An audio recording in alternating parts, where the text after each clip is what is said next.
Muchos de nosotros conocemos y hemos hecho amistad o cercanía con personas que han declarado públicamente o lo dejan a libre interpretación o lo viven de manera privada el tema de la homosexualidad, es decir, de la atracción sexual por personas de su mismo sexo. Cuando uno tiene el abordaje de esta realidad desde la fe, pues pueden pasar muchas cosas. Puedes inicialmente tener un rechazo porque has aprendido que en esto pues es blanco o negro. Otros pueden exagerar el tema de la compasión y bueno, sencillamente no solamente aceptarlo, acercarlo a sus vidas, sino enseñar que Dios les agrada esta práctica y que los ama como son. Y en esa dualidad, en esa guerra, por lo menos una buena parte de mi vida, ha sido un debate bien profundo, inclusive dentro de las propias autoridades de la iglesia. No son pocos los cardenales, obispos, sacerdotes, que aún en contra de lo que el catecismo de la Iglesia Católica pues enseña sobre este tema, abiertamente han manifestado su apoyo a estas personas, a darles su bendición y todo lo demás.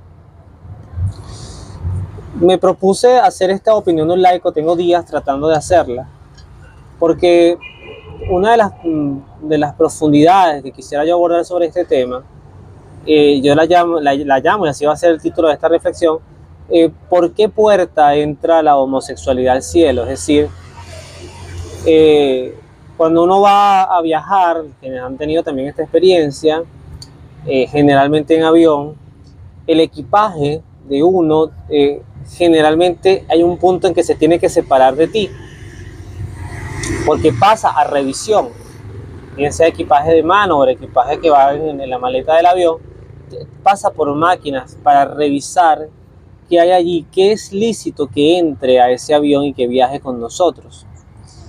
Y es posible que en la muerte, por la cual todos vayamos a transitar, el equipaje, o mucho de nuestro equipaje ético, moral, de fe, conductual, que se construye desde la mente, también deba en algún punto pasar por esta máquina de revisión. Al final, una cosa es el ser que viaja, el ser que es creado por Dios para una temporalidad en esta vida, y otra cosa es lo que este ser empaca para ir al encuentro con el Señor. Uno de los poquitos pasajes que yo hasta el momento en mi de verdad limitado conocimiento bíblico, sé muchas cosas de Biblia, pero no puedo todavía llegar a decir que yo sea un experto en Biblia, ni mucho menos. Eso falta mucho camino por recorrer. Pero de lo que yo sé, de lo poco que puedo saber, uno de los pocos pasajes de la Biblia que usan la palabra puerta para entrar al reino de Dios, lo encontramos en el Evangelio de San Mateo, en el capítulo 7, específicamente en los versículos 13 y 14. Ahí dice: entren por la puerta angosta, porque ancha es la puerta y espacioso el camino que conduce a la ruina o a la perdición, y son muchos los que pasan por él. Pero qué angosta es la puerta y qué escabroso el camino que conduce a la salvación, y qué pocos son los que la encuentran. Estas son palabras de nuestro Señor Jesucristo, a quienes muchos inclusive como bandera, desde el amor y su misericordia que Él legítimamente practicó, pues toman como ejemplo para decirle a alguien: Dios te acepta así, Dios nos ama como somos, con nuestras debilidades humanas, con nuestras apetencias carnales, como lo quieras llamar. Si me preguntan, si esta pregunta me la hicieran hace 20 años atrás, o hace 10 años atrás, mi respuesta sería otra. Yo creo que yo diría: usted tiene que sacar de esa maleta forzosamente su homosexualidad o su lujuria o cualquier cosa para poder entrar al cielo. La práctica, de hecho, sugiere siempre lo que se interpreta desde el catecismo de la Iglesia Católica, y siento que lo hace con mucho respeto, a partir, si no me equivoco, de los numerales 2500, por allí en el catecismo, habla del respeto, ¿no? y de la importancia del acompañamiento, pero sin duda dice que las personas una cosa es que tengas la tendencia o el gusto de decir me gustan, me atraen las personas de mi mismo sexo, otra cosa es que tú practiques abiertamente la homosexualidad. Y también te respondería, o lo incorporo a la respuesta, que esto no solamente aplica para la homosexualidad.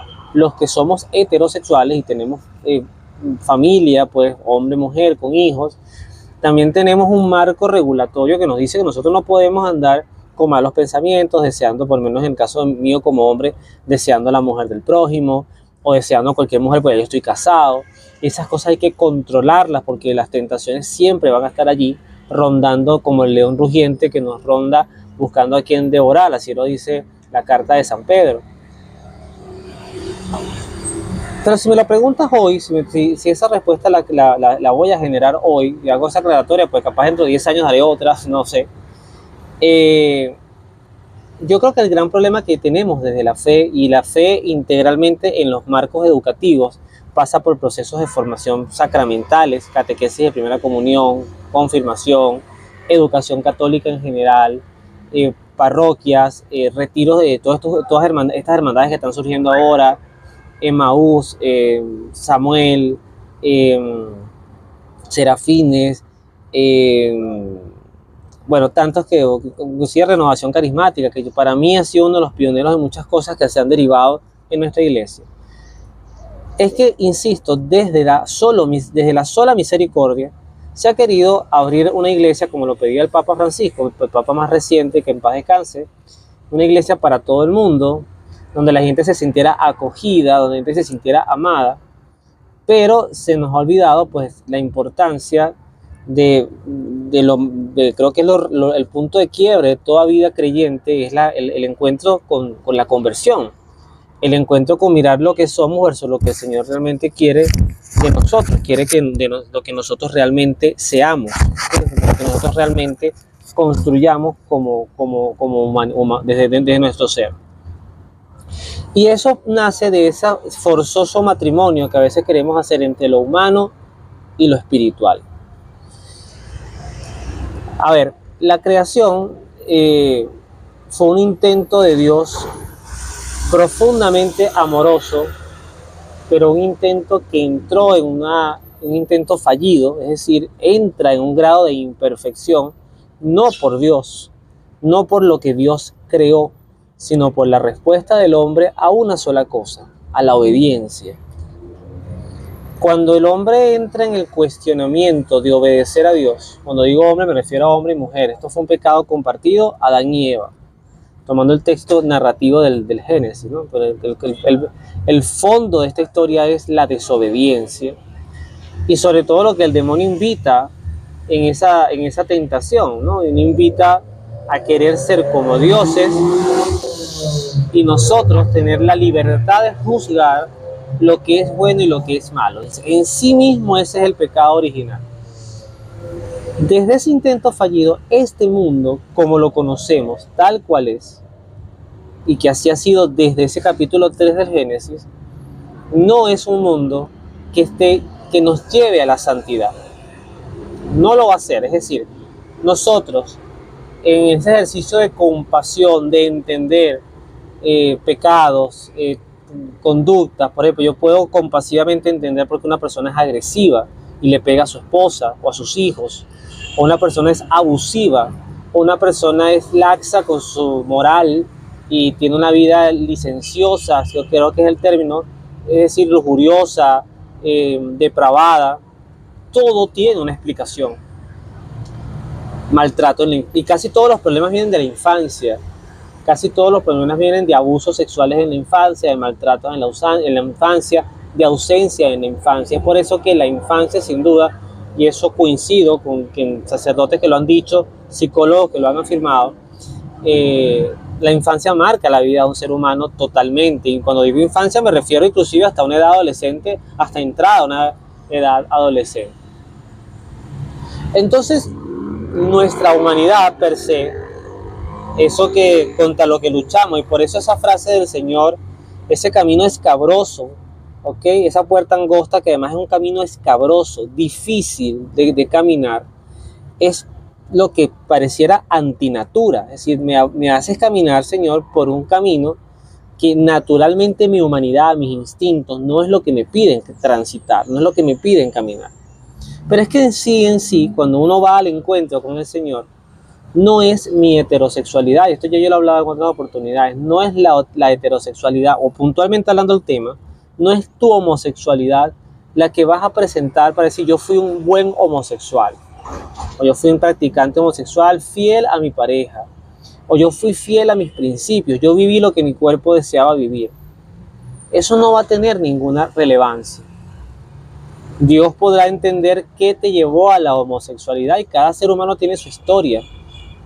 No toda homosexualidad, yo insisto, para mí eso es, para mí ahorita, en mi profunda ignorancia, pues estos temas generan muchas reacciones a veces en redes, para mí la homosexualidad la gente no nace así, o sea, eso, así como yo también creo que yo no nací heterosexual, yo creo que muchas de nuestras conductas humanas son aprendidas socialmente, o sea, tienen un marco de modelaje y muchas cosas, es decir, que uno nace genéticamente homosexual. Primero, que hasta donde eso no se ha demostrado, se ha estudiado.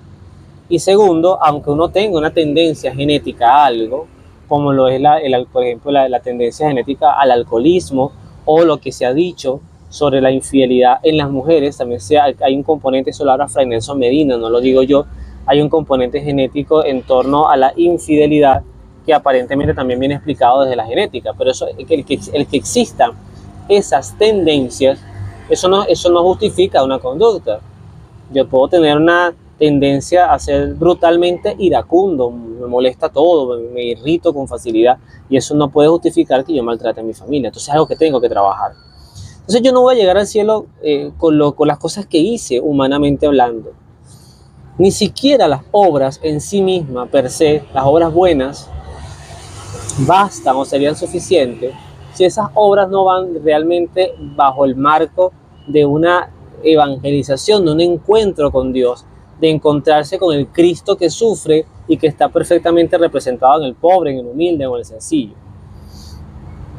Entonces creo que la gran trampa es que hemos inclusive hasta introducido en nuestras misiones, visiones educativas, pastorales, parroquiales, arciprestazgos, en el lenguaje sinodal, hemos querido humanizar tanto la salvación, que lo más humano de la salvación que nosotros podemos ver, lo vemos ya en el modelo de Jesús en la cruz. O sea, Jesús se hizo hombre, humanamente hombre. Es decir, y cuando digo humanamente hombre, puede sonar redundante, pero es un Dios, un ser de naturaleza divina, que asume una naturaleza que no era su naturaleza originaria, que es la naturaleza humana, con todo lo que eso trae, con todo lo que eso implica. Y a pesar de esa naturaleza humana, esa naturaleza divina, que habrá tenido también sus tentaciones derivadas, Jesucristo toda la humanidad la deja crucificada. Y lo único que se escucha en el momento de la crucifixión es: en tus manos encomiendo mi espíritu, no dice mi cuerpo, aunque el cuerpo de Cristo tuvo santa sepultura y es un cuerpo resucitado, transfigurado, y forma parte, por supuesto, hoy de su naturaleza total y absoluta. Lo que el Señor entrega en la cruz no es su cuerpo, no son sus apetencias, no fue su humanidad, no son estos labios que besan otros labios, no son las genitalidades que comparten otras genitalidades. Jesucristo no comparte sus pensamientos en pro de alguna tendencia de la época. Jesucristo comparte su espíritu.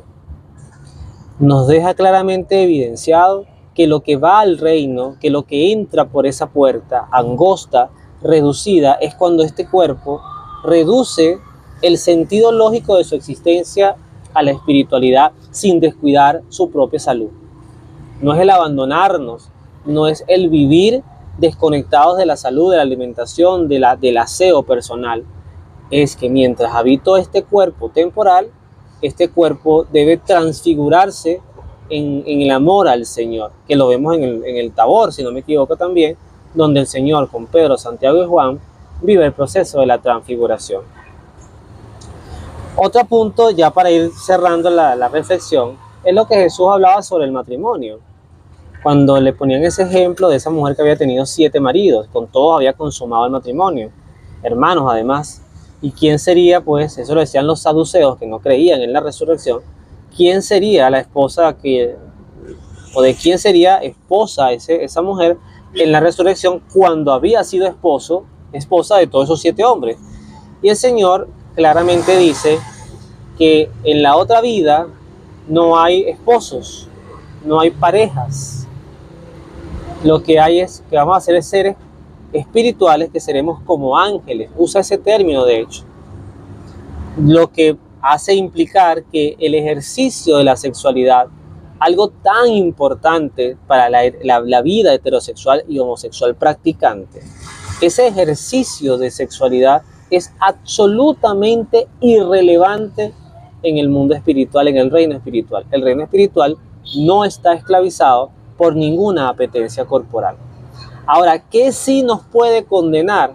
Querer ir al cielo y entrar por la puerta con esa humanidad, con esa exacerbada humanidad. Por eso yo insisto que los procesos educativos en general, ya los mencioné, fracasan sistemáticamente porque vendemos el humo de un evangelio que pareciera estar centrada en nuestra humanidad y no en nuestro espíritu. Y entonces fracasa porque cuando el cuerpo empieza a reclamar una felicidad que no va a encontrar, sobre todo nuestro corazón, que lo han dicho, ahorita no recuerdo la frase exacta, que nuestro corazón está diseñado de un tamaño que solamente puede llenarse es de Dios. O sea, nada puede llenar el corazón existencial del ser si no es el amor de Dios. Entonces insistir en hablar o omitir, que también es un pecado, ¿no? Pensamiento, palabra, obras y omisión. Hablar de la salvación o no hablar de estos temas al Señor. No hablar de estos temas de santidad, de sacrificio, de cruz y pretender convertir la fe en una suerte, y yo lo he hablado en otros términos, en otros tiempos también, de espada espiritual. Entra aquí, entra a esta iglesia, entra a este grupo, aquí no te vas a sentir juzgado, aquí te vas a sentir amado, aquí puedes practicar lo que se te dé la gana porque al final Dios es amor y Dios es para todos. Eso sí para mí es muy perverso. Y en esa línea, por querer sobrevivir, creo que el Papa León XIV lo acaba de decir, sobre todo a los obispos, que las pastorales tienen que replantearse muchos temas, porque pareciera que inclusive sacramentalmente seguimos formando a la gente con esquemas que no responden a los tiempos que vivimos. Es decir, no es volver al esquema de agarrar piedras y lanzárselas con un lenguaje hostil a todos nosotros, que además somos pecadores, todos, pero tampoco entrar en esta falsa misericordia que no corrige conducta. Y entonces al final nuestro Dios, el Dios que realmente está coordinando nuestra vida y dirige nuestra vida, es el Dios instinto, es el Dios deseo, es el Dios carnalidad, disfrazado con un nombre de Jesús, como hacen los santeros, que toman la imagen de Santa Bárbara y ahí meten a Changó, que yo no me sé todas las deidades de ellos, pero toman la imagen del niño de Jesús de Atoche y le meten ahí a Yemayá, a Ochum, y en imágenes católicas vamos metiendo cosas que no tienen nada que ver, no están en sintonía con la formación cristiana. Yo conozco personas, son afectas y cercanas a mí, que son personas marcadas, que tienen esas tendencias, y son extraordinarios seres humanos. No serán todos, así como conozco gente heterosexual buena y no tan buena, en el mundo de la homosexualidad ocurrirá lo mismo. Pero el problema no es el problema no es aceptar que si se casan, que si no se casan, que si tienen pareja, que si comulgan, que si no comulgan, que si se bendicen, que si no se bendicen. Ese no es el problema. El problema es que, insisto, cuando vayamos al cielo y pasemos la homosexualidad por la máquina de maletas, o pasemos nuestra lujuria heterosexual por la máquina donde pasan esas maletas, la maleta va a pitar, va a sonar, y nos van a decir: con esto no puedes viajar. Porque en donde eso que es tan importante para ti, esa práctica sexual, esa práctica de deseo de compartir labios, caricias, que además requiere de otra persona, ¿no? En el cielo no la vas a tener. En el cielo vas a ser como ángel, en el cielo vas a estar solamente dando gloria a Dios. Y esa homosexualidad no tiene cabida en tu viaje. Y ahí podrás decidir: entonces no quiero estar en ese cielo. ¿Y cómo se le llama al lugar donde no está Dios? Infierno. O sea, ¿qué es el infierno? La ausencia de Dios. Ah, pero es que tú estás equivocado, porque en el cielo van todos por igual, van los homosexuales, heterosexuales, van los animales, van las plantas, van las mascotas, a todo va. Si eso es así, si eso realmente es así, pues aquí no está. Y no es lo que entiendo que predicó el Señor. No entendería entonces a qué se refería con una puerta tan angosta y tan escabrosa. ¿Por qué una puerta tan angosta y tan escabrosa? ¿Qué nivel de sacrificio implica una puerta de esa magnitud, de esa estrechez? ¿Por qué hablar de una puerta ancha que además dice que transitan muchos? Y que esta puerta angosta la transitan pocos. Ahí no entendería mucho el mercadeo del Señor. Y ese criterio de que al final todos nos vamos a salvar igual. Pero tampoco entendería por qué el Señor entonces dio su vida para salvarnos, y de esa forma tan dolorosa, tan humillante, tan vejante, entregar su vida por pecados que no lo son. Porque al final, repito, cuando vayas a morir, recuerda esa frase: ojalá te dé tiempo de decir: Señor, en tus manos encomiendo mi espíritu. Y el espíritu no es homosexual ni heterosexual. El espíritu es eso. Es esa gota de Dios creada a su imagen y semejanza, que no va a ser Dios, que es hecha a imagen de Dios, pero que no va a tener otro lugar feliz que no sea estar con su Creador. Que Dios los bendiga. Nos vemos en la oración.